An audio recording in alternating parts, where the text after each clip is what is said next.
Hi,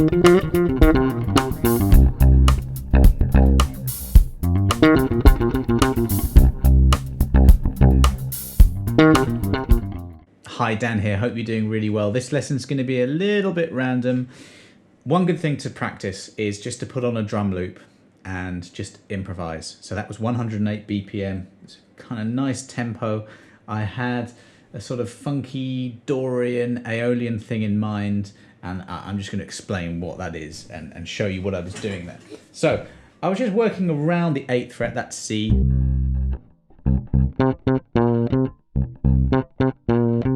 So I've just got a root octave, which is 2 frets across 2 strings down. 2 frets down from there is your minor 7th. I really think in those terms of intervals. Now, really simple, that's pentatonic.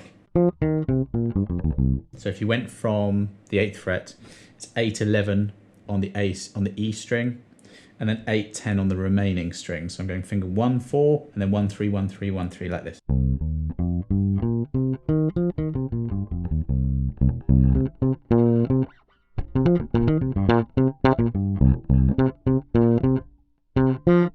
So there, I'm doing parallel sort of fourths there.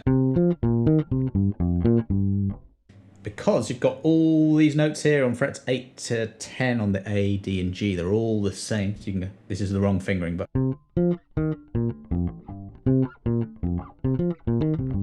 And I'm using this rolling technique, so I'm using one finger, see that, to roll in the other direction.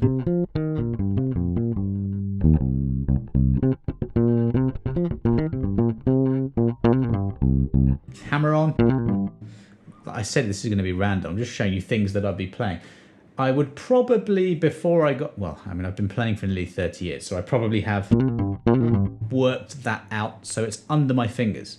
And when I'm practicing, when I've got that drum beat on, drum loop on, my goal is well, accuracy. I don't want to make mistakes, which I do, you know, a few takes to get what I just got there, but without any stumbles, because you don't want to hear that. But believe me, there were plenty. And what I'm doing when I'm practicing, I'm just trying to eradicate those, and I'm trying to play for long stretches, creating lines as I go without having to think too much about it, which is the thing. So anyway, what I was doing there, I'm going 8, 10, 8 with a hammer on, followed by a pull off. There's one pluck there, and then plucking the 10th fret on the A string.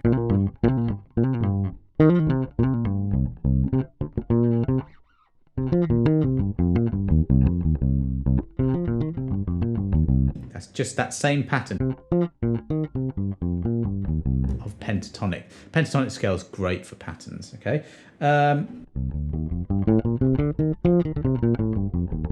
That's C Dorian. So that's fret 8 to 10 on the E string. 7, oh, what's that? That's 6, 8, 10 on the A. Little stretch out with the first finger there. And then 9, 10, I can't count today. 7, 8, 10 on the D and the G. 7, 8, 10. Got this little central groove that I was coming back to a lot.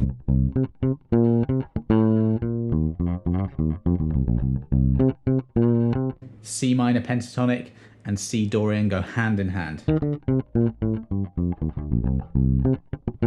Now, obviously you don't have a drum beat going on here, but you can sort of hear something about that speed.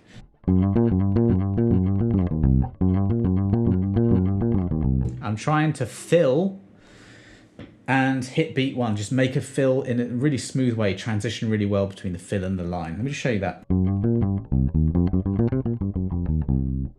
Add the flat 5 into a minor pentatonic, you get a blues scale. So there I'm going. That's fret 9 to 10 on the A string. I'm going fingers 2, 3, hammering on, 1 pluck, and then I'm going to fret 8 of the D string, B flat. So I'm going index and then middle.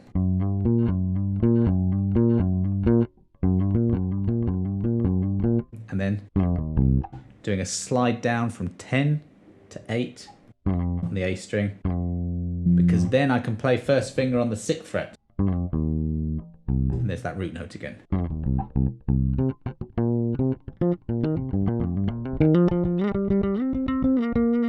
That's something I like doing, just sliding on one string.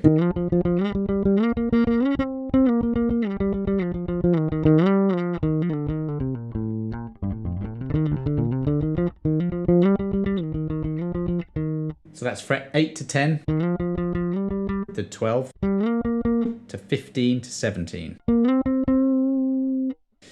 I'm just using one finger, plucking, sliding, and then plucking.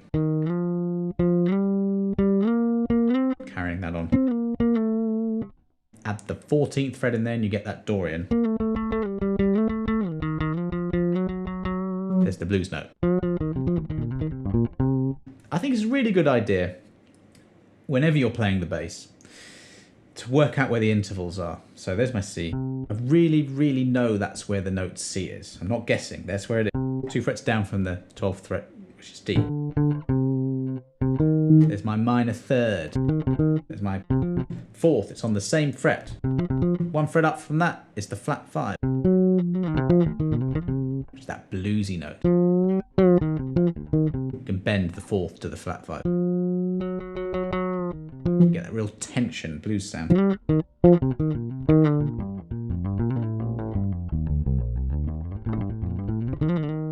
Technique-wise,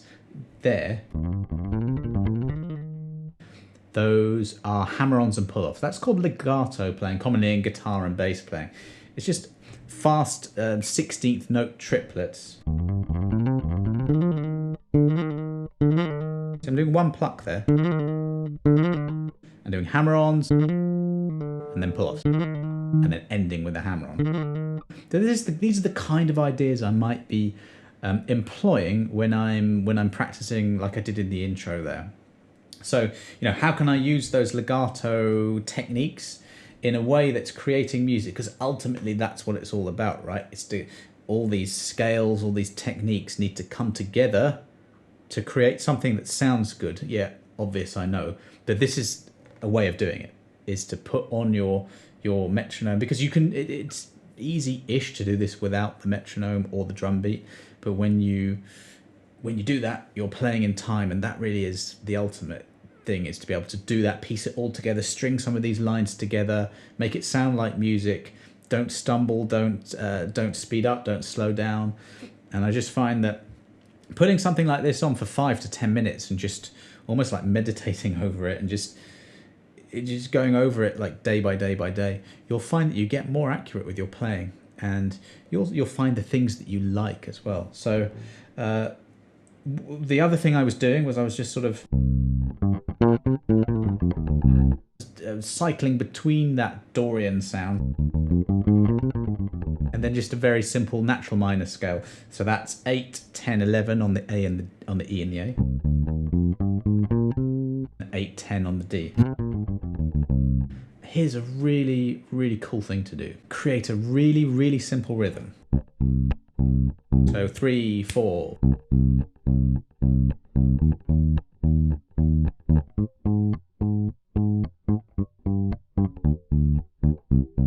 And I'm not thinking about this in any way. I'm sticking to the rhythm. Dun, dun, dun, dun, dun. That's 1 bar, 4 beats. And I'm just literally moving within the notes of that scale.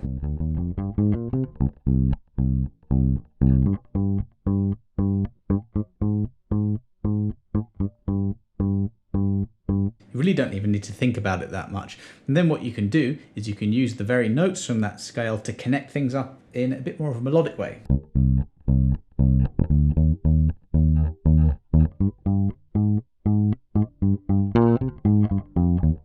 See that little run at the end? Add some octaves in.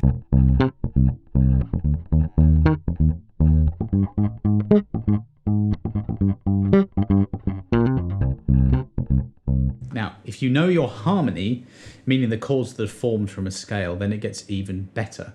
This is to do with major or minor. So this first chord, the 1, the 4 and the 5 are all minor. So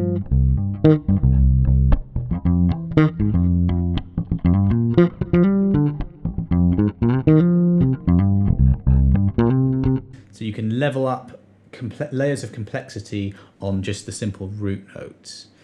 I've got a link to a lesson that explains that a lot better, the harmonizing of a scale, natural minor and major scale. Honestly, if you learn those two things, and major and minor are related, so you're essentially learning one thing in two different orders, you'll know what I mean when you see those videos. You can make loads of really cool bass lines up. So that was another thing I was doing. I was just going between a Dorian sound and then a bit more of an Aeolian thing.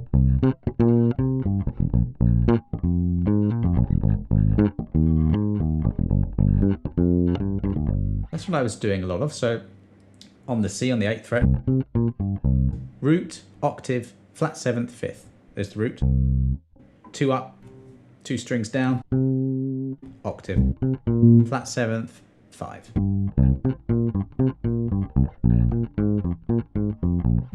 It fits 2 frets down from that. It doesn't fit on this one because this is a major 7th. And on the 3rd fret, the G, it does. So I'm just going 8th fret minor 7th, 2 frets down. Same pattern, it's actually a dominant, but don't worry. 2 frets down.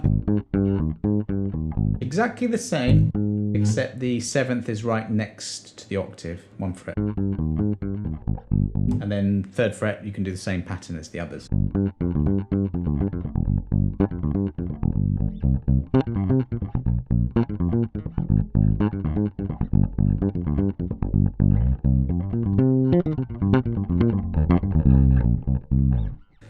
There's no drum beat, but I'm just getting into it now. And so that's one thing I really recommend that you do with your practice. You can do this with different scales. You can do it with a major scale.